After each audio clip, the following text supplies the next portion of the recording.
بسم اللہ الرحمن الرحیم۔ حضرت عبداللہ ابن عمر رضی اللہ تعالی عنہ سے روایت ہے، رسول اللہ صلی اللہ علیہ وسلم نے فرمایا، با جماعت نماز پڑھنا اکیلے نماز پڑھنے سے 27 درجے زیادہ فضیلت رکھتا ہے۔ اس حدیث کی مختصر سی تشریح بیان کر دیتا ہوں۔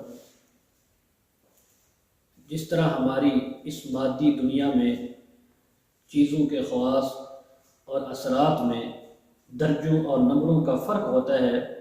اور اسی کی بنا پر ان چیزوں کی افادیت اور قدر و قیمت میں بھی فرق ہوتا ہے،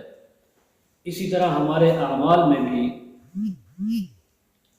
درجوں اور نمبروں کا فرق ہے، اور اس کا صحیح اور تفصیلی علم تو اللہ کے پاس ہے۔ رسول اللہ صلی اللہ علیہ وسلم جب کسی عمل کے متعلق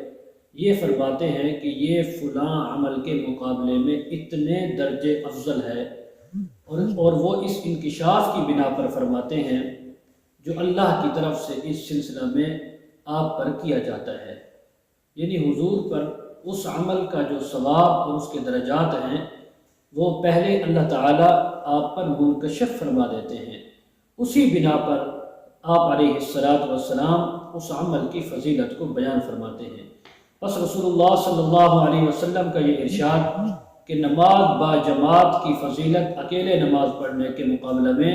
27 درجے زیادہ ہے، اور اس کا ثواب 27 گنا زیادہ ملنے والا ہے، وہ حقیقت ہے جو اللہ تعالیٰ نے آپ پر منکشف فرما دی تھی اور آپ نے اہل ایمان کو بتلائی۔ اب صاحب ایمان کا مقام یہ ہے کہ وہ اس کو اپنے دل و جان سے اس پر یقین کرے،